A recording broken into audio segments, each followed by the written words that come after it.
বরিশালের গৌর নদীতে গভীর রাতে এক ভ্যান চালককে নির্মমভাবে কুপিয়ে হত্যা করা হয়েছে। টাকা আর মোবাইল লুট করে পালিয়েছে দুর্বৃত্তরা। কে এই মঞ্জু ব্যাপারী? কেনই বা এমন ভয়ঙ্কর হত্যাকাণ্ড? সব জানতে ভিডিওটি শেষ পর্যন্ত দেখুন। শনিবার রাত 11:30টার দিকে বরিশালের গৌরনদী উপজেলার পূর্ব কাশেমাবাদ এলাকায় এই মর্মান্তিক ঘটনা ঘটে। নিহত ভ্যান চালকের নাম মঞ্জু ব্যাপারী, 50। তিনি ওই এলাকার মৃত আব্দুর রশিদ ব্যাপারীর ছেলে। প্রতিদিনের মতো সেদিনও যাত্রী নামিয়ে ভ্যান নিয়ে বাড়ি ফিরছিলেন মঞ্জু ব্যাপারী, কিন্তু বাড়ি ফেরা আর হল না।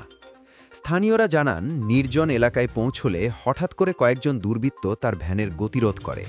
এরপর কোনো কথা না বলেই শুরু হয় এলোপাথাড়ি কুপানো।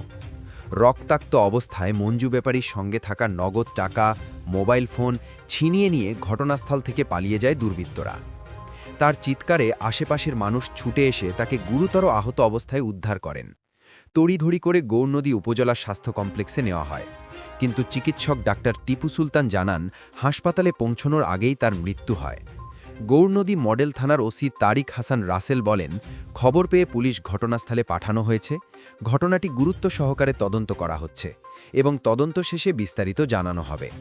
প্রশ্ন হল, এই হত্যাকাণ্ড কি পরিকল্পিত? দুর্বৃত্তরা কি আগেই তাকে টার্গেট করেছিল? এলাকায় কি আদৌ নিরাপত্তা আছে? আপনার মতামত কমেন্টে জানান। এমন গুরুত্বপূর্ণ ও সত্যনিষ্ঠ সংবাদ পেতে ভিডিওতে লাইক দিন, বন্ধুদের সঙ্গে শেয়ার করুন আর অবশ্যই চ্যানেলটি সাবস্ক্রাইব করুন।